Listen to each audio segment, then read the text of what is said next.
The creators call it I'm schmacked. I'm schmacked. Getting schmacked. I'm schmacked. I'm schmacked. Getting schmacked. Well, Chris, it's called getting schmacked. Don't let this be our final song. Welcome everybody, welcome to the latest episode of the Smac podcast. Today I have a wonderful guest, none other than the CEO, director, manager, supervisor, employee, admin, marketing, stylist for White Knight's TP Hire, Sacha Donnelly.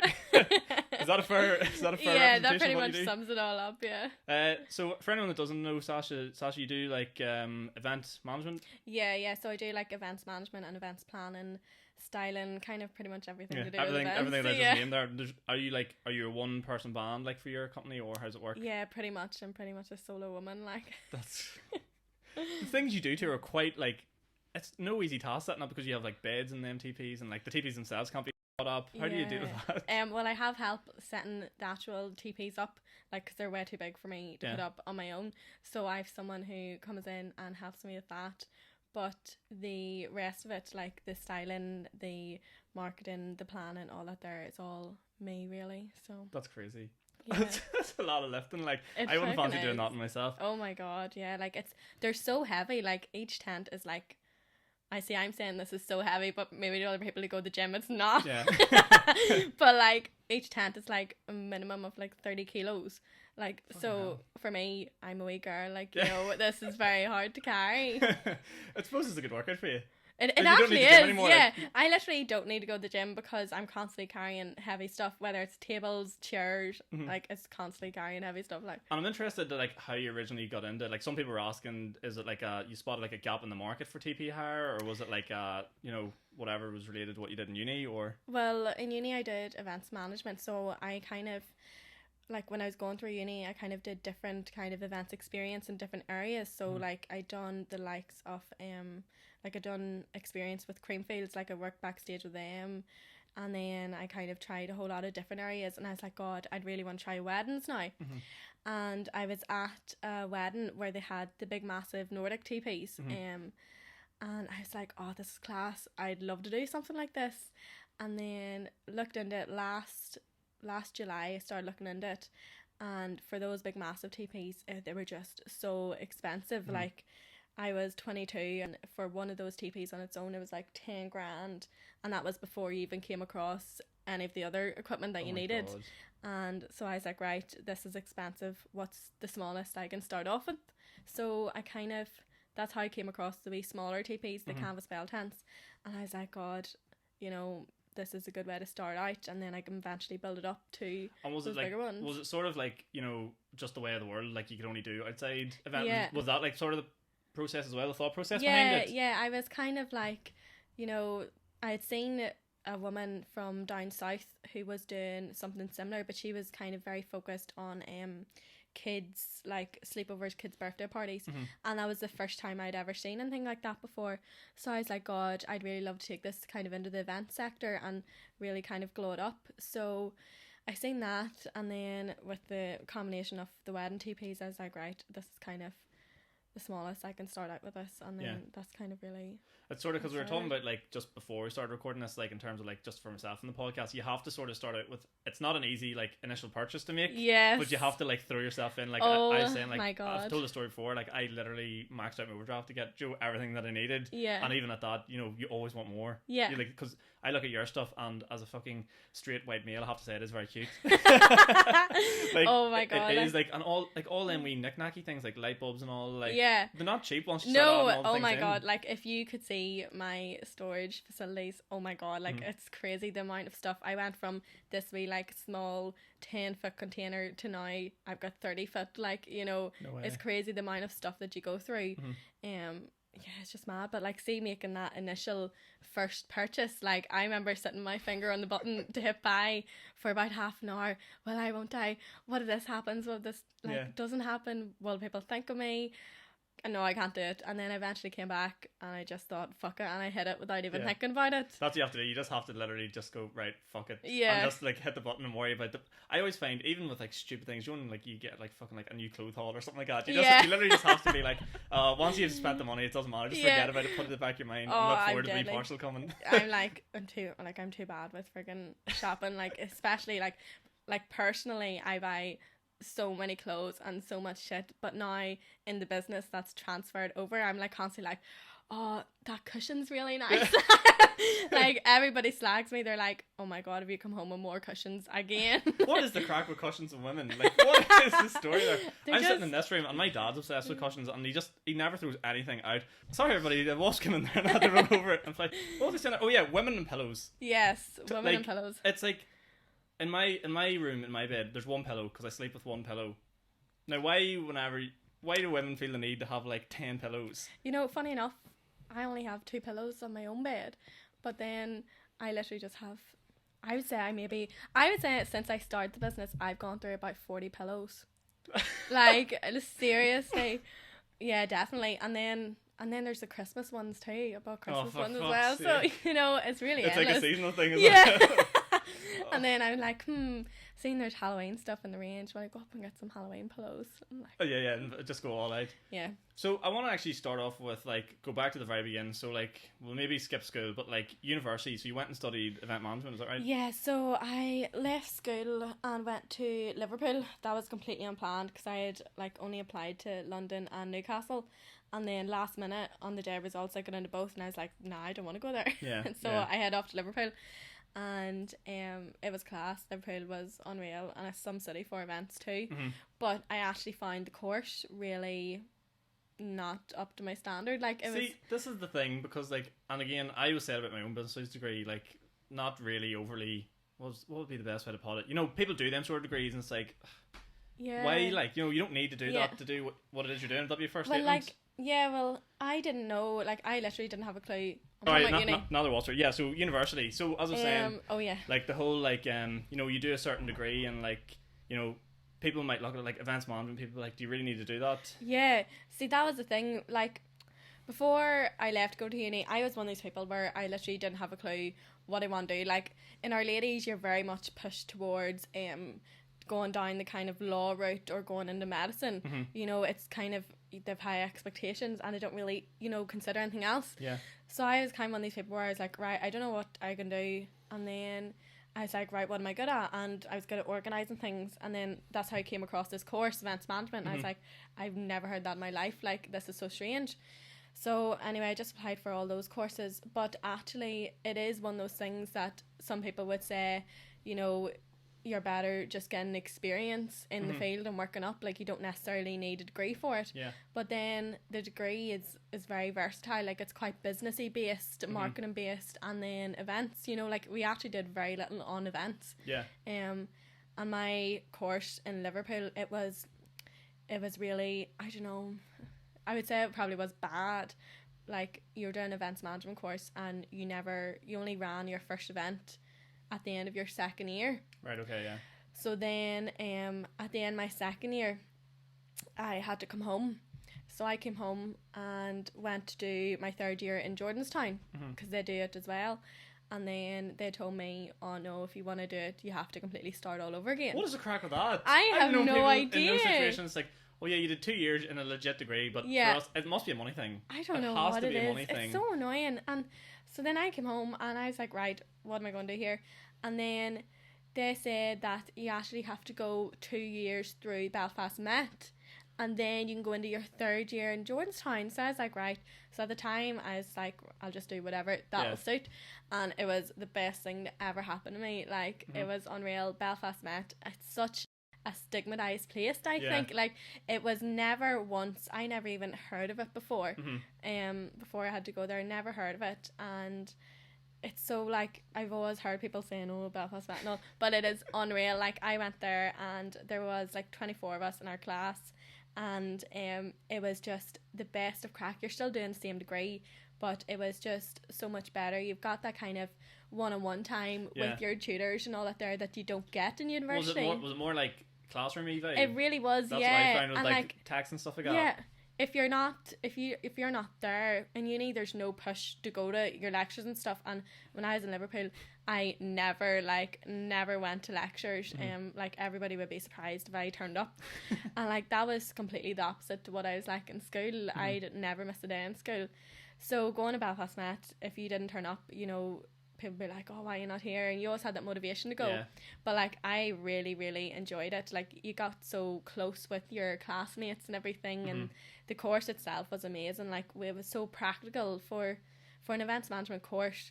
You ran 2 events per year. So in the 2 years there, I ran 4 events, and as opposed to going to Liverpool paying $9,000 a year and you only do 1 event. Yeah, exactly. In It 2 makes no years. sense. It makes 'Cause no it's sense. like with a lot of these things, like it's all hands-on experience. Yeah. You said like you might have got more value out of, you know, actually working in the field, but being able to like learn and actually run events while you're doing Yeah. both makes so much more sense. Exactly, like, and then you just really challenge yourself. Like, every time we done an event, we always aimed higher for the next one, and the experience that you get doing those things is class. Like, so I really just think that Belfast Met is amazing. And then I had to do my last year in Georgetown, my final year there, which I done last year.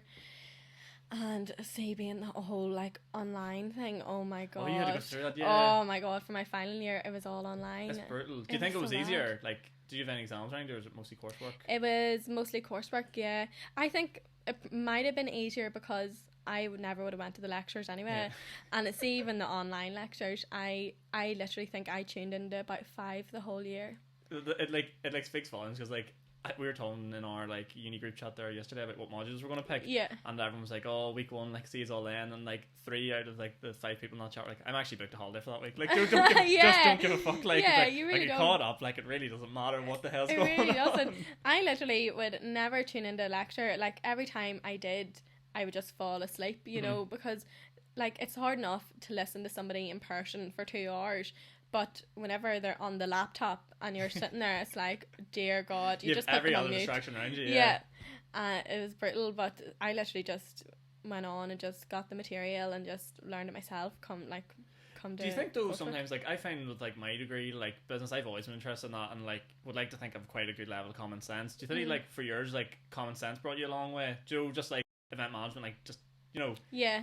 it's like you picked a good degree for yourself, you know what I mean? Like, Yeah. I wouldn't, like, for talk's sake, like you go into medicine, you can't like fucking guess things, you know, you Yes, have to learn the stuff, yeah. whereas like event management and businessy sort of courses, you sort of be like, You have it or you don't. It's yeah, kind of it like is. a... Because I remember we did like questions one time, and like the guy was like, should your manager be like best mates with the employees? And I was like, obviously not. And then people, like half the room were arguing me like, oh, they definitely should. Like, Yeah, no, like you can't yeah. be best mates with your employee. Like, that's not how it works. And then in that moment I was like, here, fuck, there's some people that just don't, you know, Yeah, aren't I don't. on the same level. Like, Mm-hmm. but it's probably the same with you in terms of like the event management. And you just sort of go off on your whim and be like, you know how to run a good event before you've ran one. Does that make sense? Yeah, like whenever I was running events, there were some people, and I was like, how do they not know how to do this? Like, how can they be doing this and not know how to do it? Like, Yeah. this is the basic 101. Like, if you don't know how to do this, why are you doing this? Full stop. Yeah, I find like a lot of stuff is like, you don't necessarily know how to do something, but no, not what. Not what to to do. do. Yeah. Don't do this. There's certain rules you can't do. Like I'm trying to think of stuff off the top of my head, but for events management, I imagine like, you know, make sure everything runs on time would be like, or as close to time as possible. Make sure people are where they need to be. You know, make Yeah. sure things are set up before the doors open. You know, Yeah. things are like in place. Whereas I suppose you have some people just be like, be dead on. Yeah, oh my god, like sometimes we'd be doing an event, and there was one event in particular, and there was just had to be like so much going on, and it would always be like the same 3 people in the class running around making sure everything was done, as opposed to like out of 24 people, and you'd see people standing about and you were like, And does that, I'm like, sweating does that myself physically give off you anxiety, those sort of things? Like, do those sort of events coming up to the day, you're like, this has to fucking run good. Yeah, but I thrive off that. Like, Yeah. I live for event day. Like, the stress, I don't know what it is. I just love the stress and the pressure of it all. Like, it does really, really get to you. But I don't know. I don't know. I think it just makes me feel good. Yeah, no, literally, it's everything. People find their thing. Like for me, it was all like speaking out loud in front of people and like doing class presentations. People fucking are Hate. near having mental breakdowns. I'm Yeah. like, I'll do your lines if you want. Like, I don't care. Like, you'll Yeah. not be able to shut me up once you get me up there. Like, and there's people literally like being sick, and I'm like, I don't get this. Yeah. And it's the same thing, like event day, and you're just like, right, it's sink or swim time. Yeah, let's really. get this. Get this shit rolling. Like, Yeah. are you like? Do you ever see Friends and Monica? And she's like, you know, control freak. Everything has to run at a certain time. Yeah. Like Yeah. 15:01, like using the Oh my military time and God. all. Like we were doing a fashion show in the Europa, and all the models, oh my God, the logistics of it was insane. But all the models, like some of them were late and stuff, and then some people's dresses wouldn't fit, and then this girl got up and she didn't come down in time for makeup, and she couldn't get into her dress, and I was like, she has to be on the stage in 2 minutes, why is she not dressed? And then I was like, right, fuck it, I was like, give me her dress, I'm putting her dress on, I'm No getting on that way. stage. And I would literally just turn around, went up on the stage and did it, and then came back down, and I was like, right, that's that done. Where's your next dress?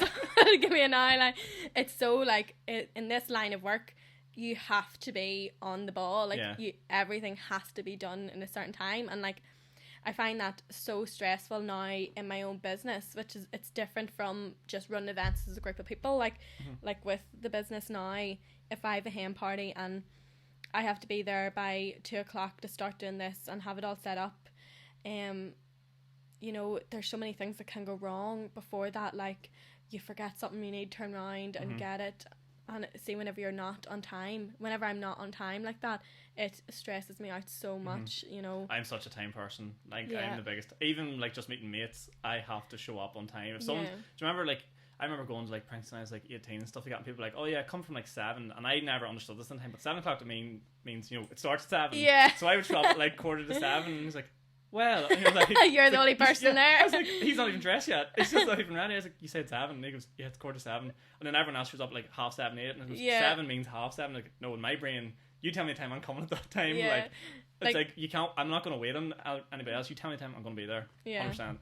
I was literally like, we were out last week, a week before, and we were at Praise, and my friend told me to be there for 4:00, so I showed up at 4:00 fully dressed, like I've been getting ready from 12:00 that day, and arrived at 4:00, was the only person there, nobody was there, and then like I was texting my friend and they didn't come until like 6:00, and I was like, why is nobody here? The Praise started 2 hours ago. I don't understand how people can mentally do that. You know, like if Yeah. someone invites me somewhere for a certain time, I know they might mean a wee bit later, but like to me, it's like that's the time. You Yeah. know, don't show up any later than Yeah. that. And me and my whole family do that same thing. It's fucking time crazy people. Like. Yeah. No, I think in my personal life I'm a bit bad though. Sometimes I feel like I am kind of late. Depends what it is. See if it's work. Like whenever I worked there for the last 6 months, I would rock up to work at 1 minute to 9. Had it down to an Yeah, absolute yeah, masterclass. Like yeah. people there from like quarter to 20 being like, oh look who's walking through the doors. Yeah. I actually have an hour 60 seconds here before I start. Yeah. Like I'm here early. Like this is early for me.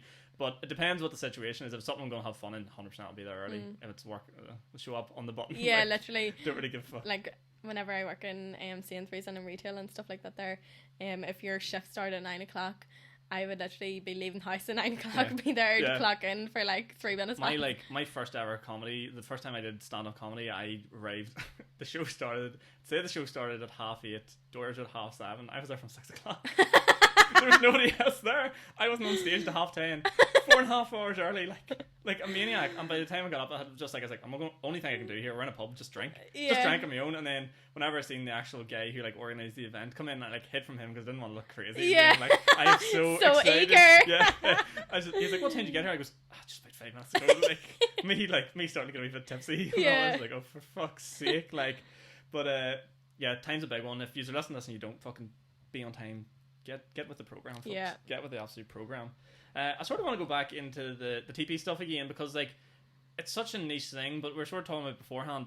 We are starting to see it more and more, Yes, definitely. and like we're not talking about like, don't get it like twisted. You didn't invent the wheel, right? Yeah. Okay, like glamping and outside stuff was a big thing, but like how frustrating is it when you see people blatantly just steal the idea that you've worked so hard on? Yeah, so like whenever I started, I was really like the only one like up in the north who was really kind of full on in it. I think there was maybe 1 or 2 businesses maybe away up on the north or something, but they weren't, you know, on the scale that I was doing things. So I was like, that was last August I started, and up until maybe May time this year I was very much used to being kind of the leader in that kind of area. And then with the whole pandemic thing, the past year, like all the lockdowns, then a lot of other people really started to catch on. Like we've been like, I've been talking to other people in the events industry, and they've been saying the same thing, like, oh, I'm doing balloons and such. There's so many other people now that have come to the forefront, and it was literally the exact same with me. Like I just kept seeing more and more businesses similar to mine come up, and you know, it was hard because like sometimes there was customers of mine that were inquiring with me and trying to get booked in and couldn't. The next thing I turn around and they would have a TP business set up. No, like literally the copying the exact same things.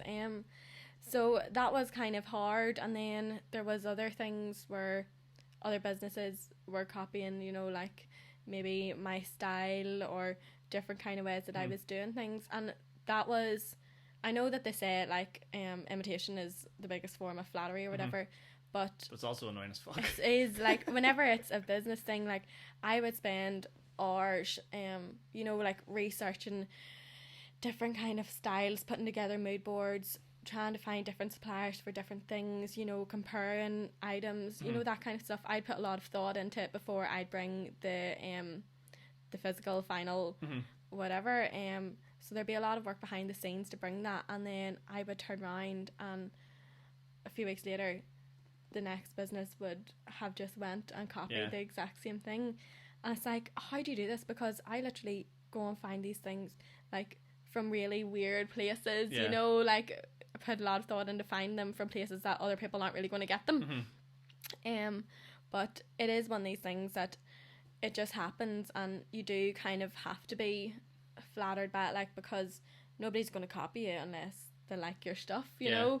So it's kind of, it's hard as a business owner. I'm not sure what way other business owners deal with it, but you know, it's just kind of one of those things where I'm trying to think like probably the biggest thing you probably compare to is like just the general glamping pods, like just not that that's what you're doing, but you know what I mean, like that sort of industry, like you've seen really, one or two of them, and now it's blown up. It's fucking ever. But the thing is, they all seem to be getting a piece of the pie as well, though. Like, you know what, there's loads of business for that as well, which is okay. But whenever it's something as niche as, like, you know, what you're doing, I would drive me insane. Like, everyone's doing glamping, and like the price of them for, like, you know, I think if I'm trying to break it down here is like, you know, the glamping pods are there, they're set up. You don't do much to them. You don't know, They're there. You're putting everything up, taking it down. You know, mine's someone wants something. Personal. Like, personalized. That's what I'm trying to say. I would try to tailor my events to my customers, and you know, add wee touches and things like that.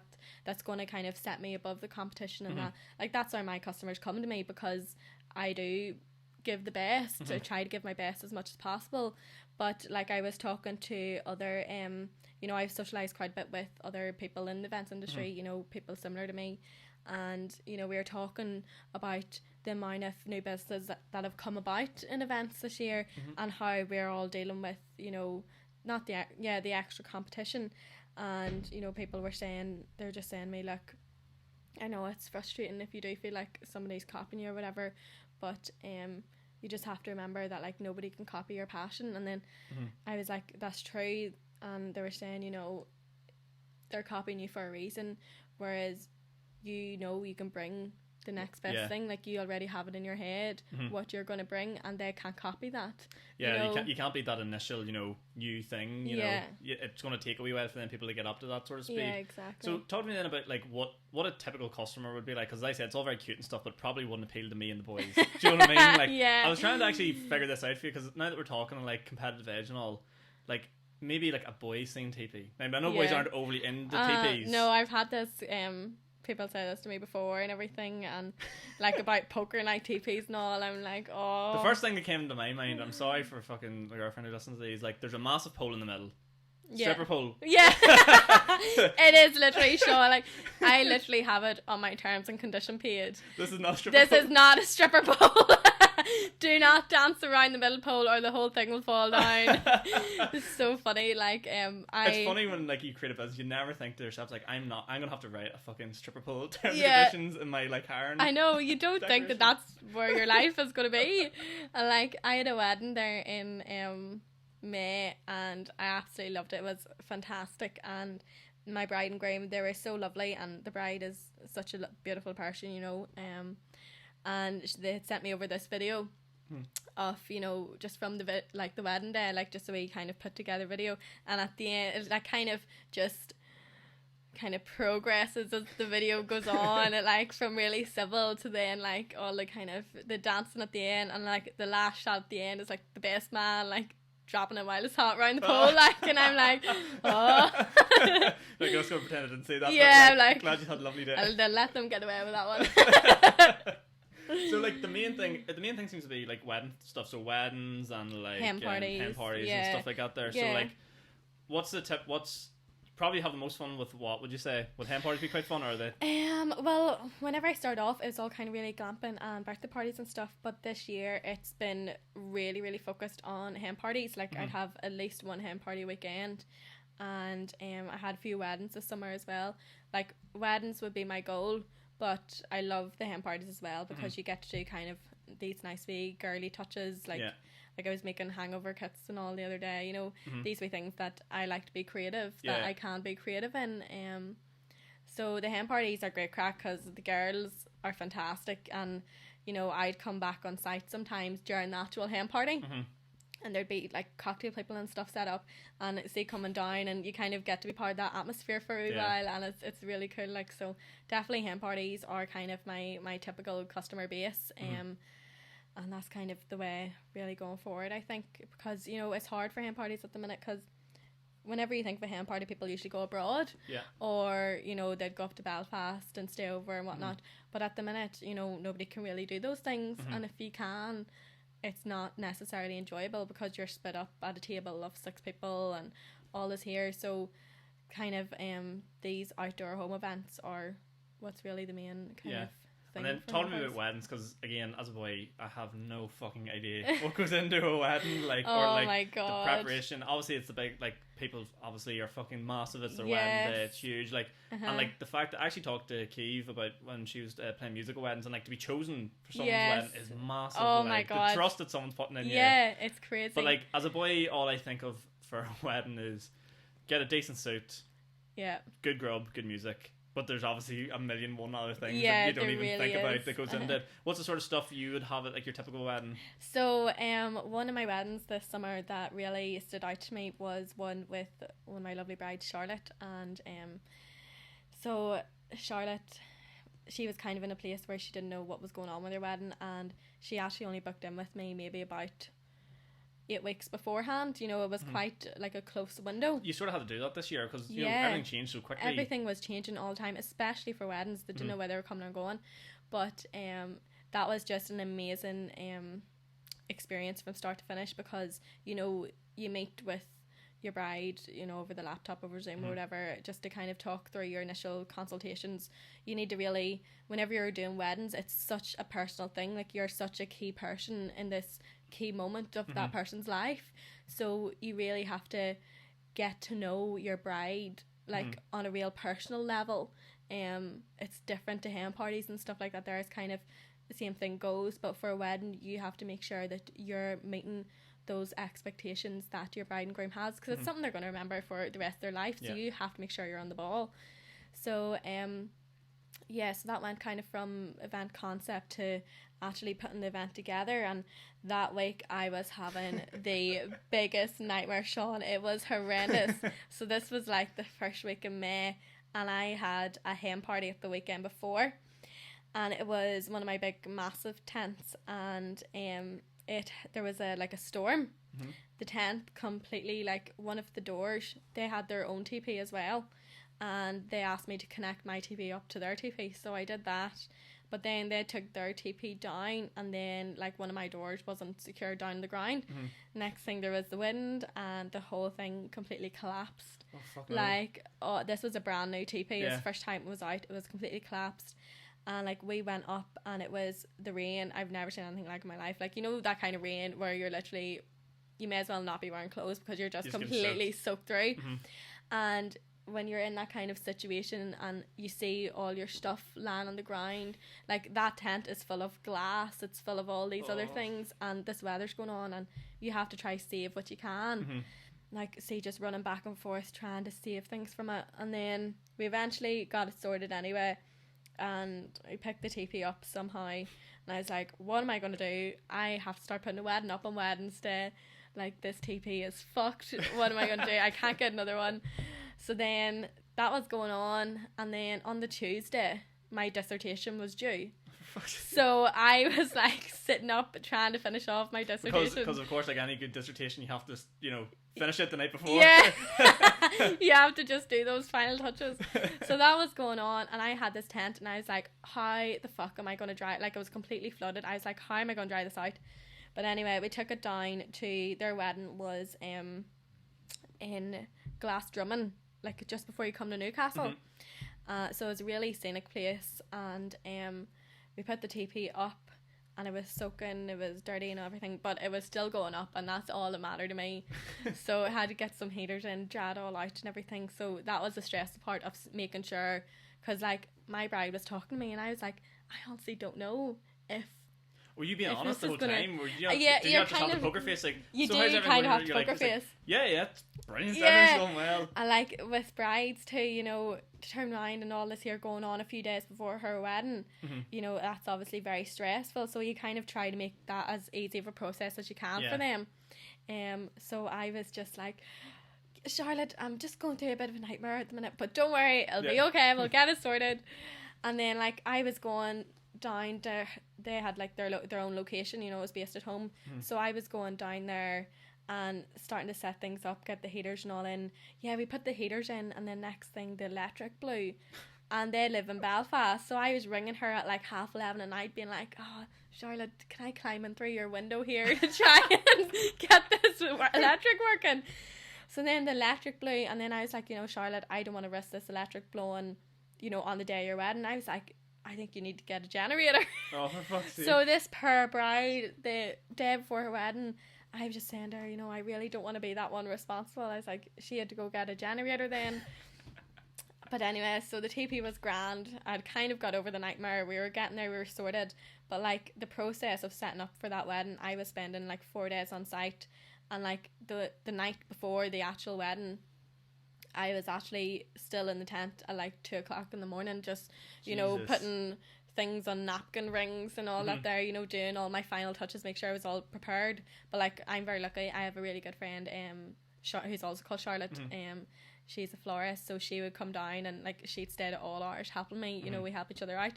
So we literally were there all night, and it was freezing cold, and it was like pitch black, still going in and sticking up lights and everything.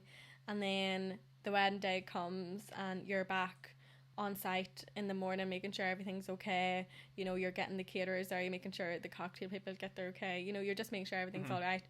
And then next thing, I'm back a few hours later again. I'm like, I'm just going to pick up some of these glasses. Don't mind me. I'm just going to do some dishes here, you know. Because, you know, it paints a picture that it's so glamorous. Yeah. You know, because, like, when the final product's done, it looks amazing. Yeah. And you just think, like, God, this is lovely. And as you said, you go around, just touch up these flowers here. Yeah. And then 12 hours before, you're literally pulling your hair out, trying to get the whole thing organised. Oh my God. It's just crazy. Like, it's really, everybody, like, thinks it's so glamorous, and it's really not. Like, the final thing is glamorous, but that is...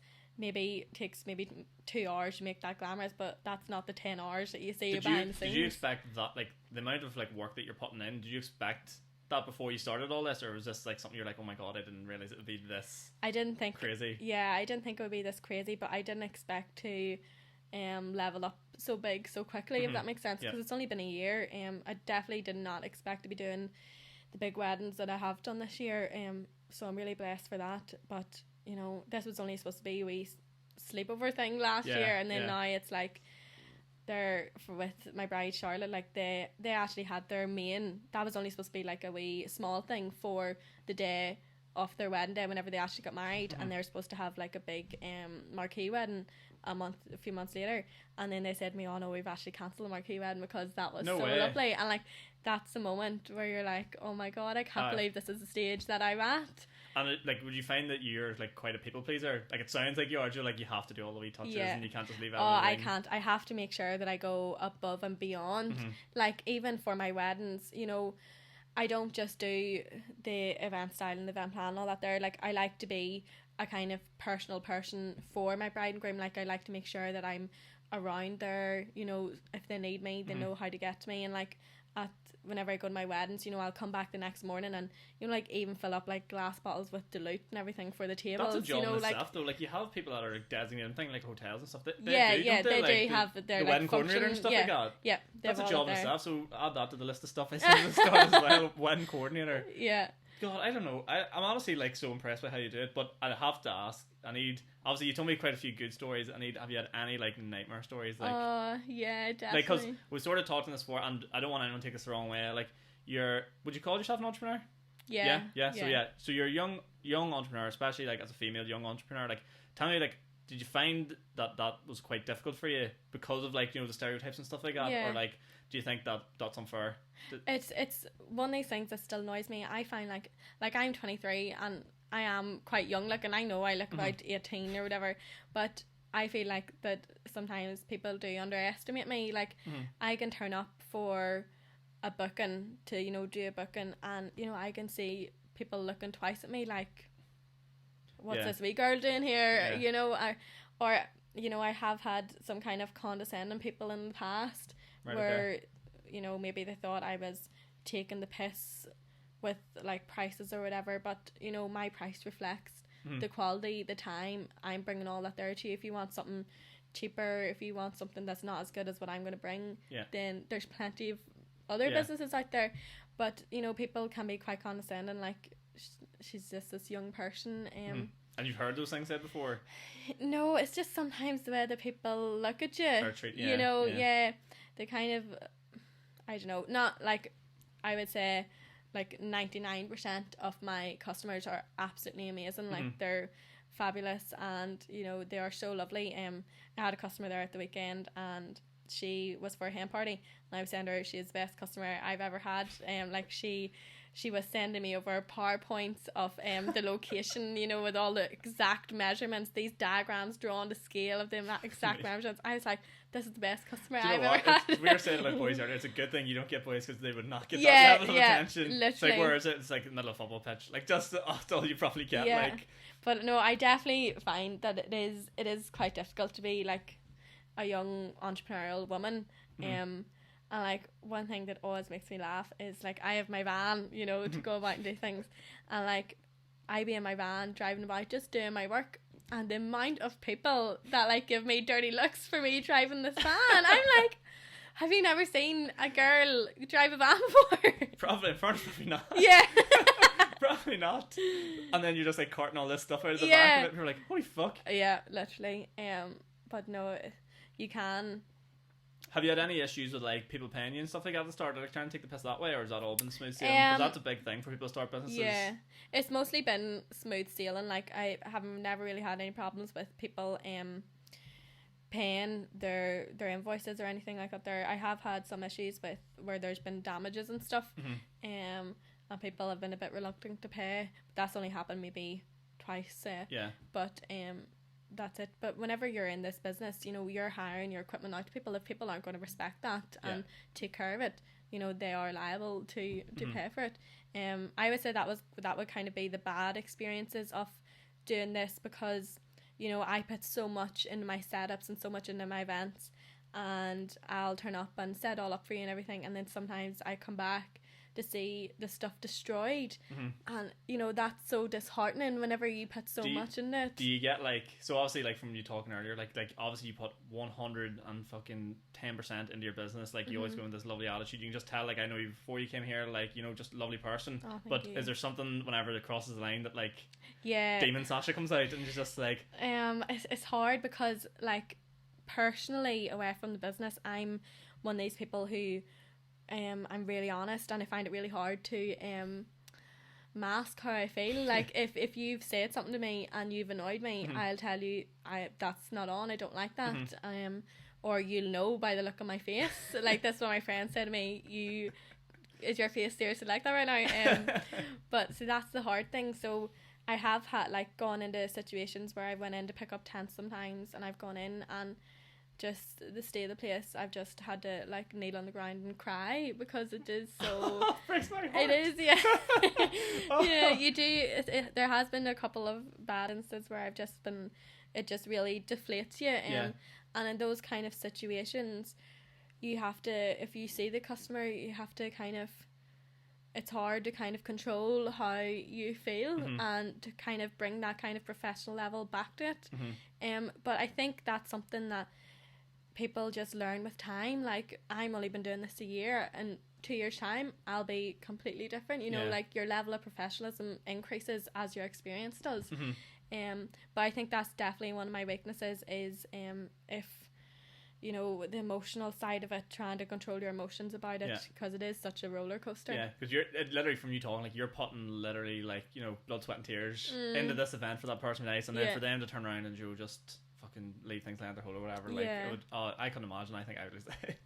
I'd go through something for a shortcut. But as you said, like, you have to remain professional, like, because at the end of the day, like, I think it's like, I remember reading a stat before, it's like, for every one bad review, you know, it outweighs, you know, 10 good ones, and you're like, it's not worth it. In the end of the day, it's not worth going fucking ballistic over someone. Like, try to deal with it in the best way you can. But the reason I sort of bring it up is because for people listening that maybe, you know, are young and want to start this, it is going to happen. 110%. Definitely. You need to accept it. You really do. And like, this is the thing with like entrepreneurialism, you know, it's this kind of, whenever you think about that, you automatically think of something like The Apprentice, or, you know, people walking about in suits and this kind of professional thing about it.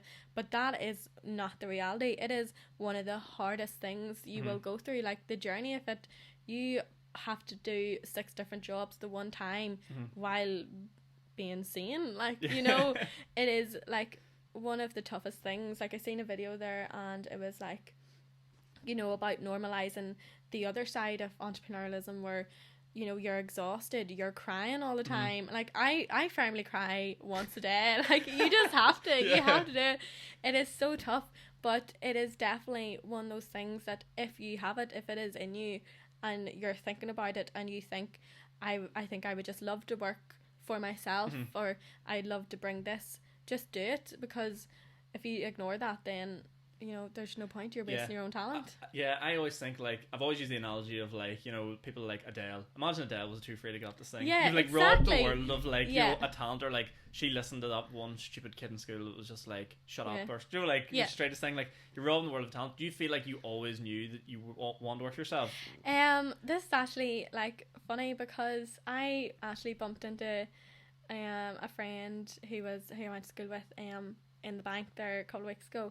And she, like, see this thing, when I'm on night out now, everybody's like, oh, Sacha TPs. I'm like, right, so not Sacha Donnelly anymore, just Sacha TPs.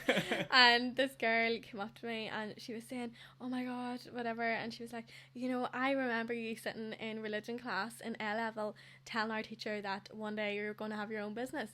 And, like, personally, I don't remember that, but it's definitely something that I have always had this thing instilled in me, that I do want to be very successful. I didn't know what kind of path I was going to take me down, but then as I went through uni and kind of my own experiences, I kind of feel like, you know, I was more kind of wanting to do things on my own rather than following somebody else, if that makes sense. So it definitely was something that I always knew was in me. You know, you kind of have those, people have different characteristics, like, you know, people who like to work as a team, they have characteristics of that, whereas people just naturally want to go out on their own. So, you know. Do you think there was, like, is there anything that sticks out? And, like, don't feel obliged to say yes to this, because I've asked people this question before and they've, like, just said yes for the sake of it. But do you think there was one thing in particular that you think back of that made you go, I'm going to do this now? Or was it just, like, you know, a build up of things?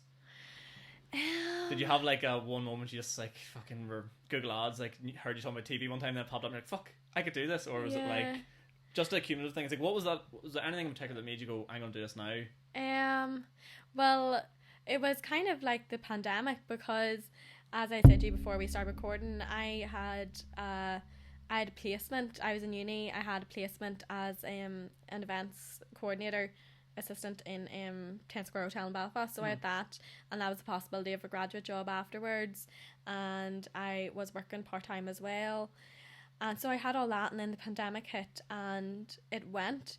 And, like, for the first week, I pure cried. I was like, you know, I had this whole life lined up. You know, I was going to get a flat in Belfast, and had this whole life lined up, and then the pandemic hit, and all of a sudden it just went. And, like, my friends, they were all graduating. They were all, like, in, you know, graduate jobs, and I just felt like I was just a bit of a loser. Like, I just took up a pandemic job in Sainsbury's, you know, as a key worker. So I started that, and that was kind of what I was doing, and it felt like I was on a different level to like my best friend. She was graduating, she was getting her proper job, and whenever you see that, you kind of feel like you're at a low point.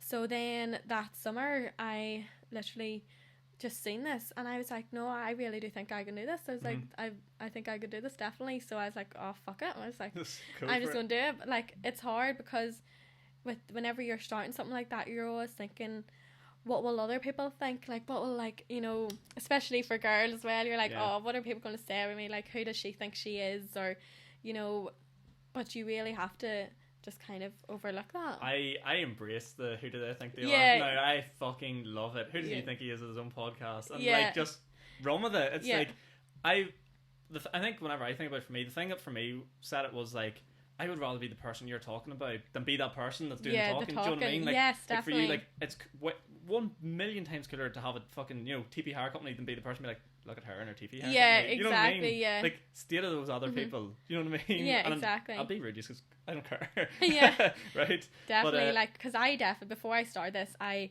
really did worry about what others thought of me. I'd be like, oh, you know, growing up yourself in a small town, people talk about you and people say different rumours and she's such and such or whatever. And so I was always kind of like, oh, you know, what are people going to think about me if I do this? But then I was just like, now I don't care. Now I'm like, I really don't care. I know that this is who I am. I know that I've proved myself, and, you know, if you don't like it, I really don't care. Yeah, I don't know what to tell you. Like, Yeah. good for you. Like, what do you it's interesting, and like, don't get me wrong, there is, you know, people that are fucking born to do the 9 to 5 and like fair play and stuff like that, but it's the part of it where it becomes like hate, or like it just has to be jealousy. Yeah. That's the only thing I can put it down to. And like, you can't sit there and look, you know, someone's putting their heart and soul into something like you do with like your business and like trying to make it a success and stuff like that. For someone to sit there and then turn around and be like, you know, who do they think they are? What are they doing? Yeah. Someone has Why to do it. would you put somebody else down? Yeah. I don't understand. Like, it just, for me, it has to be a jealousy thing. Yeah. And I can't see any other way around it. And like, so I know the saying, what's the saying? It's like, if you've nothing nice to say nothing at all. Yeah. But like, do you find here, because I was talking recently about the small town sort of syndrome and how you can actually use it to your advantage. You know, people talk about you and like, yeah, they're bitching, or not bitching necessarily, but you also have the flip side with the small town. Everyone's talking about you. Do you know what I mean? And do you feel like you've got the support of the small town, or do you feel like you go like further afield? Do you know? Well, like, whenever I first kind of started, whenever I actually first started, I was like so secretive about it. I was like, I don't want anybody to know this is me. I was like, you know, I wasn't sharing my own stuff on my own pages. I wasn't, you know, doing anything that like really linked me to it. And then one of my school friends actually booked in with me like in the first few weeks, and I was like, oh fuck it, like, she knows this is me, like, what am I gonna do? And then like over the next couple of months it kind of came out that it was me, and then in October, like, it was some big secret, like. And then I was like, right, fuck it, I was like, I'm gonna put a face to my page. So I had done like a post to my page, you know, introducing myself, and I actually had like put up all this stuff about you know, about worrying what people would think of you, worrying about what your customers would think about you, because for me, I was thinking, God, are my customers going to think I'm too young? You know, they're not going to trust me. So I was like all about that. I was worrying. But then I kind of find that after that, you know, like as I said, now on night out, like, it's the first thing that people mention to me, and you know, I haven't talked to that person, but it's the first thing they mention to me. So, you know, people have been really supportive towards me about it. Obviously I'm not going to know if there's people saying negative things about me, which I'm sure there is, but I'm obviously not going to know if people, like, what negative things people are saying. But like, largely I would say it's been quite supportive within a small town. But I find that especially this year, I've really kind of reached further afield. Like, I get a lot of support I have a lot of customers from Tyrone, I have a lot of customers from like Belfast direction, you know, I get people from Derry, I get people from Donegal, Dublin, all over kind of, you know, looking to book in with me. So it's been a fantastic year, like, I'd say. That's it. I think people sometimes miss a step with their business, and like, for you it sounds like people wanted, they're like, yes, they're hiring white knight TPs, but they wanted you. Do you know what I mean? Like they want the person. I know that sounds cheesy and sometimes hard to hear about yourself, but like they wanted the person. Like you sort of think of like, I'm just trying to think of like hotels and all. And it's nice to have a name to the business. Do you know what I mean? Like sometimes it's okay. Like I'm trying to think, like PTs for example. You know, you could brand yourself as like a generic like Mr. Lift or whatever you want to call yourself. Like, but they want the person. Yeah. Everything now, like especially in like this era, everyone wants like a personal connection with the thing they're doing. Like I'm trying to, like if you're booking your PT, you want the name. You want the generic name. If you're booking like, even for boys, like your barber, your hairstylist, for girls, like you want the name of the person. You don't want to hear that I go to, you know, Rogue Barbers. You want, I go to Daniel. Everyone wants that intimate thing now. It's really strange how it's twisted like that. Yeah. But especially like, as you said, and it goes back to like what we talked about at the very beginning, people are trying to copy you, but they can't copy who you are and what it is you add. And that must be a nice feeling. Yeah, that's what I'm like. I am my business. Like, I, especially the past couple months, I've been saying this, you know, like, I am the business. People, my customers get me. They don't get, I'm hiring a tent. They get, Sacha's doing my tent. It's going to look great. You know, she's going to be great with it. Like, I always try to just bring that full me to the table rather than, like, whenever you think about, like, with marquee kind of businesses, you just hire marquee.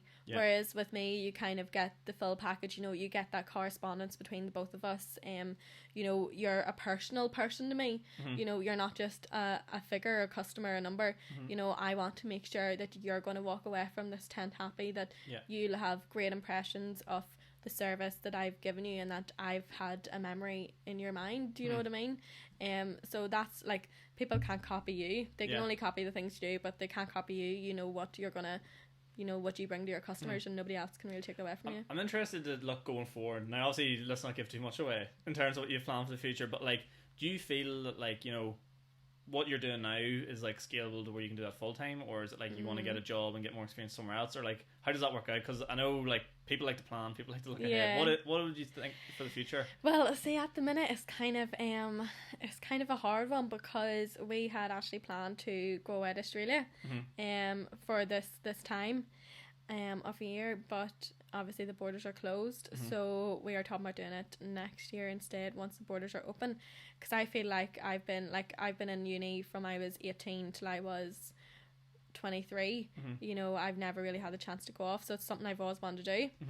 And with my business being quite seasonal, I do have the flexibility to go off and do that and then come back from this for the season. But I'm kind of in this in-between stage now where I've just graduated. You know, I'm not sure whether I want to completely scale the business up or not. Because there definitely is opportunity. I definitely feel like this year has given me so much experience, and it's given me so much confidence in myself that I know what I can bring to my customers. So there's definitely an opportunity there for me to really kind of invest a lot of money and completely scale my business up and take it from there, you know. But it's hard because that's such a really big commitment to make at 23, you know. Like, it is a very hard commitment to make. So kind of at the minute deciding what kind of path I'm going to take. You know, we're finishing up now the TPs for the winter, and I'll probably do some indoor stuff and some event styling in between now and next season. But in terms of what the next step is for me and the business, I'm not quite sure. Yeah, it's hard. Like, it's because like I'm 23, and like a lot of people our age are in the same position. You know, you come out of uni and you're like, what the fuck? Or even there's people that, a lot of people listening to this are like 18 and stuff as well, going to university, and it's so hard once you come out. Yeah, it is. I find myself very lucky. Before I went to university, I had a year or two of like, you know, nothing. I worked, and like, see, once you get out of the, I don't like, I always refer to it like the educational tunnel. Yeah. Because all you're focused on is like your pieces of paper, your GCSEs, your A levels, your degree. Like, that's all you really are striving towards. But once you get out of there, I think you sort of start to see more, and like, you're like, I think like your life values and stuff like that increase. Yeah. And what you want to do. One thing I always live by is just like no regrets, in terms of like, you know, if you think you want to do something, go and do it. Worst thing that happens is you fucking hated it, but you've settled that wee, you know, that itch. You know, if you have that itch, go do it. Yeah. And go travel. I know it's tricky at the minute with fucking borders and vaccines and stuff like that, but like, as someone that sort of maybe, I definitely learned more from my year out of not being in education than I ever have been in education. I think, and about myself, I definitely wouldn't be doing this if I didn't come out of education.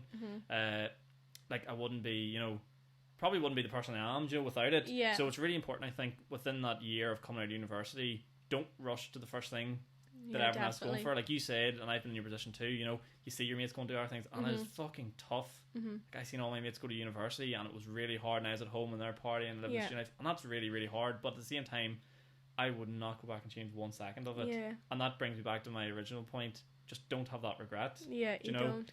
Like, it's hard because, you know, like, I have, like, customers and brides, you know, inquiring for me for next year, but whenever you don't physically know what shape your business is going to be in next year, it's hard to make that commitment. And, you know, like, people, family, friends have been saying to me, oh, if you do go away, are you just going to drop your business? Like, whenever you've worked hard to build something up, but then at the same time, you know, you've built up your reputation, you've built up a customer base, you know what you can bring, you know, that is something you can come back to and start to rebuild on again. But it's hard to know, like, people forget that I am only 23 and I'm literally graduated a month ago. Like, I was doing this business for the majority of the time I was in my final year uni, you know. It is hard to know what your next step is. You're kind of at that stage in life where do I go now? And that's something you can only kind of figure out with time, what you want to do. I think people get very obsessed with careers to an extent where it gets in the way of other things that are important. Like your career, don't get me wrong, it's very important, but in the end of the day, the way I look at it is your job's there for your income. You know, have your life. If you do something you're 100% passionate about, you know, make a living off, like, you know, events, and that's what you love doing. Like, I'm trying to think, like, you love events, say you love, I don't fucking know, say you love football, and you get the event management side of the, you know, your football team or whatever, like, that's a dream job for people, you know, and that's perfect, but for the majority of people, you're never going to get that. So, like, well, I guess what I'm trying to say is, your career can get in the way of what you're trying to achieve. I would always advise, take the time, and sort of, you know, if you have an itch, go try it. Things will be here when you come back. It might be a wee bit more competitive for the likes of you. People might have scaled their business up a wee bit quicker, but in the end of the day, you know, you can always come back to it. It will be here, like, I know, definitely. And it's one of those things. It is tough, but I always just, I live by it. Just, you know, it all happens for a reason. So if you go do it, it's been, whether I, you know, completely scale the business up or whether I take a break from it to figure other things out, it doesn't matter, because the experience I've had over the past year, like, I feel like I've aged about 6 years just in this 1 year. I'm a completely different person to the girl I was last summer. Think completely different away, value different things, know a lot more about myself. You know, I know my capabilities, so it does completely change you, and that experience is like, it's irreplaceable, you know. It brings so much value to your life. So regardless of what I do next, I've always had that experience, you know. And like, I've worked, like, the past year, I started this business in August last year, and in that year I was doing the business, running the marketing, the admin, planning events, doing setups, doing collections, running all that, then working part-time, then doing a final year of uni, doing a dissertation, and then I finished all that in April, and then was full-time with the business. So, you know, I've worked so hard, so now I'm kind of at a stage where I need to figure out what I want, you know, like, what's the next step for me, and take that time to do that. It's good, because I sort of think back to, you mentioned, like, you know, how you felt you were behind everybody through that year, whereas now it'd probably be fair to say you see yourself maybe a wee bit ahead of everybody, because you've done it all yourself. Like, if you go in with 2 CVs, one person started the business from the ground up, literally, and the other person, you know, has been in somewhere maybe not as full hands-on as they maybe want to be, you know who you're going to value more, like, 100%. Like, it's been, like, it's an unreal experience to, like, that you'll always have. Like, I know I'll always have that, and to do it, you know, at the stage of my life that I did it in, it's been great. But now I'm kind of at a stage where I'm like, right, what do I want in the future? And I'm kind of picturing my dream jobs and stuff, and you're going to think this is so random, like, but at the minute my dream job is to work in F1. I would love to work in F1. I've actually really recently got into F1, and I can 100% see why. Like, see, the whole, that kind of whole atmosphere, or something, not particularly, I would prefer F1, but like, say major events, you know, something, working backstage, something like them, you know, organising, being part of that. Like, I'd love to do something like that. So, you know, that's something I kind of would like to explore. I always like F1. F1 is one of those things. I think everyone at one stage you always had the dream of like working at F1. But for you even talking, it sounds like something that's 100% achievable. Like and like fuck yes, sign me up, take me around the world. Yeah. And let me watch cars run around. And fairness, so they run a tight ship. Oh my god, you want to talk crazy. about event management? That's probably the pinnacle of it all. Like you'd probably come back flipping fully great. But like, see the thought of that, you know, that like they're always like going off to a new place like every week, like the thought of that time pressure and the thought of that stress actually excites me. yeah, see, that's really strange, like, isn't it? That's so strange, so weird. Because I actually used to talk about how like I get a really big kick out of like customer service, and people are like, what's wrong with you? You know, like when you help someone, they go, oh, thanks for so much help. I'm like, fuck, you know, you feel good I love yourself. that. Yeah, but there's people that look at you and be like, what the hell is wrong? I can't think of anything worse than having to talk to people or like help them. No, I love that. Yeah, I really. That's what I loved about working in Sainsbury's, because like you would have these wee customers and they'd be like, they'd just be so personal with you. Like, you know, you'd have your wee personal relationships. Like I literally went into Sainsbury's last week just to get groceries, and like 3 different customers come up to me, like I was in my own clothes, and they're like, oh well, how you doing? And I'm like, class. Like I absolutely love, like I just love talking to people. So I do. No, I'm the same, and that's why I always say this on my podcast. It gives me such a brilliant reason to be weird and talk to people. You can ask them stuff. If I bumped into you on the street and started asking you these questions, you'd be like, "What is wrong with him? He's so intense." Like he is super intense. But we're going. What's there? There's an hour minus 2 minutes for the wasp attacks. But people have sent in questions, so I want to get a lot of them generally work into the conversation, but some of them are just a wee bit more direct. So first question: what made you recognise a gap in the market for your business? Was it the lack of TPs? Yeah, it was pretty much. Like there was nobody else doing it, so that was it. Again, people interested in the TP tents. Why TP tents in particular? Like, why not go for something like the domes or like other things like that? Like, what made you think TPs? I don't want to say anything else about those kind of other options, because you know I don't want to slag off anybody else's business. People like different things. People have different preferences. You know. You could have 3 t-shirts sitting in front of you and you pick which one you like. Yeah. And for me, the TPs was just that. There's just something about them that I just really loved in comparison to other structures. Like, I'm not a marquee person. Yeah. They're not for me. They just remind me of, you know, your cousin's communion 10 years ago. Like, they're just not for me. So TPs was just kind of, they were just so original, and, you know, they really blend in. You know, they're quite natural as opposed to something that's like hard and white and in your face. No, definitely something that's nicer to look at. Just in general, even if when they're not decorated, it's like, oh, you know, you walk past them like, here, that's cool. Whereas you walk past like, you know, the marquees and you're just like, ugh. They give a wow factor, like, because nobody's really seen them before. I feel like marquees could be people's ex. Yeah, marquees are my ex. Like, they actually are. Oh my god.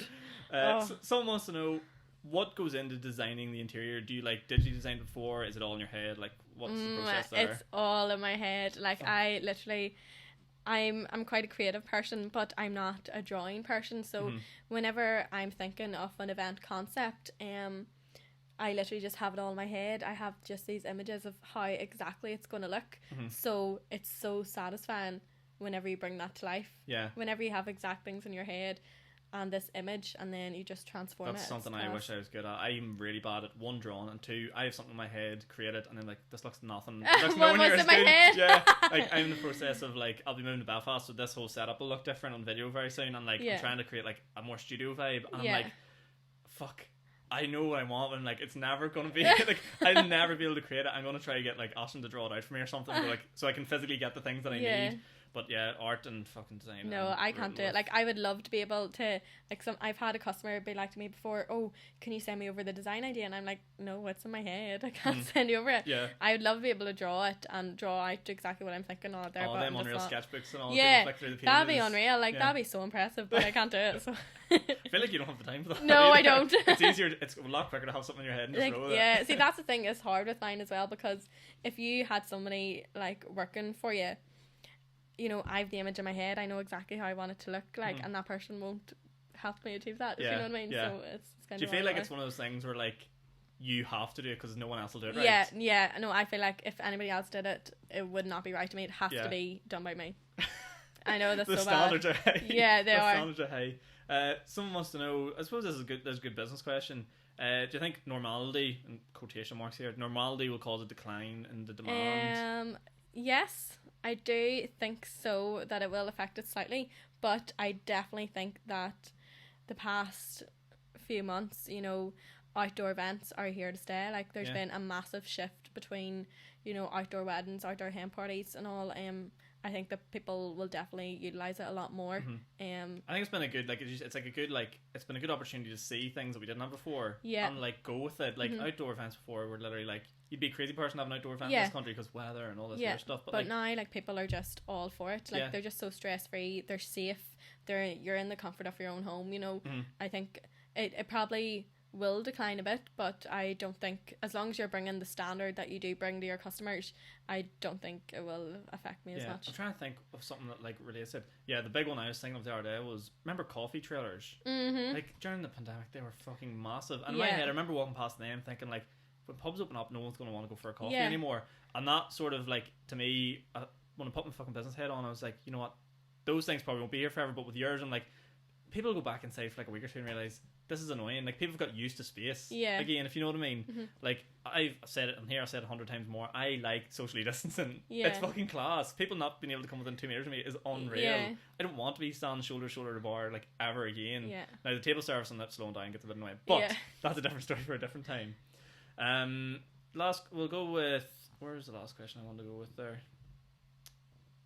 Yeah, so I guess we sort of touched on this one, but it is sort of like, someone's also asking it, like, what would be the next big move for your business, do you reckon?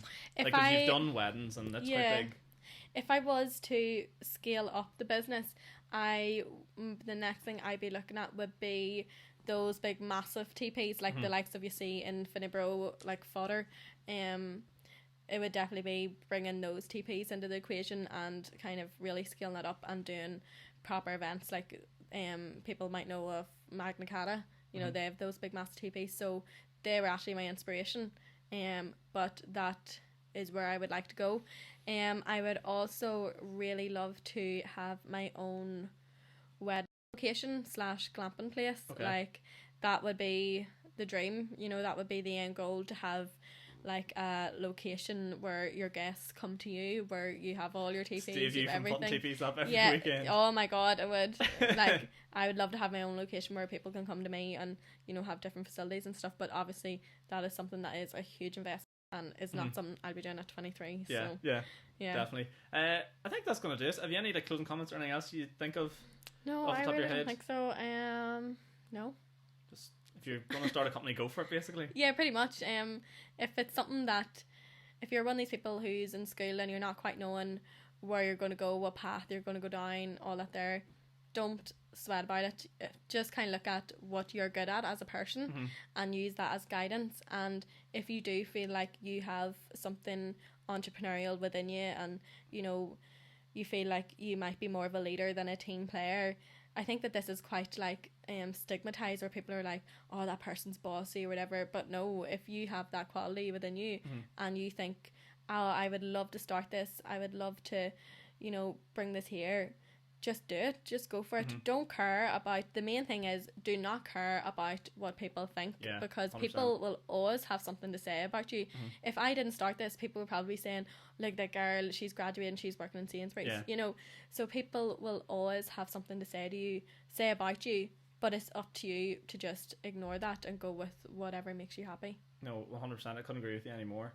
I think the other point that I was going to make on that was just that, like, you know, it's so much easier now. I remember being in school, like, we were same age in school, like, there was nobody saying anything like this that you could easily access or see. Like, I think, like, not to toot our fucking own trumpets here, local people in Uri that are trying to, you know, broaden their horizons.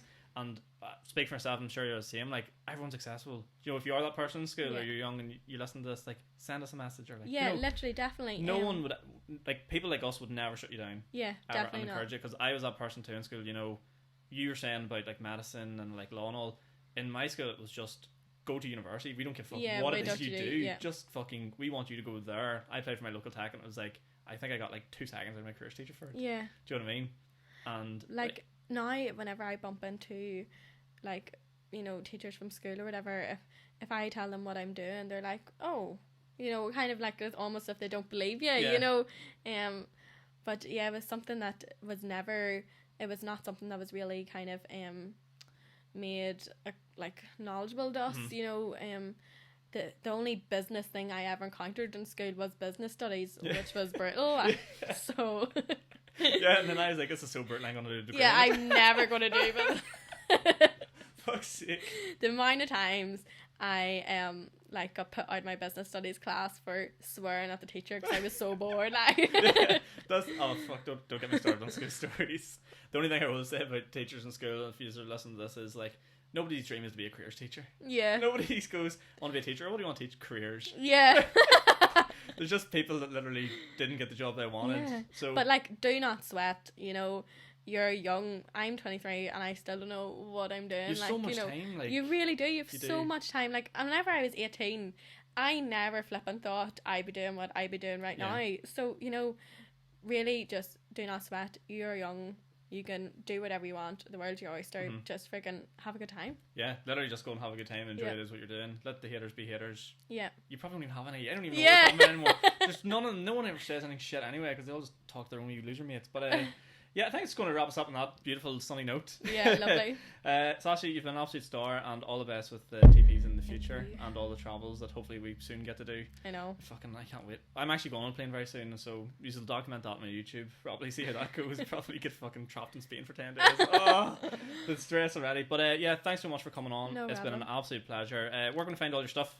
So my Instagram and Facebook is White Nights TP Car, and you know, like if there is anybody that has been listening and has been thinking about anything, please just don't hesitate to send me a wee message, you know, or a wee email, or my phone number's up there as well. So. Okay. Perfect. Thanks very much, guys. I'm Sean. This has been Smac Talk, and I'll see you all again in the next one. Thanks, Sasha.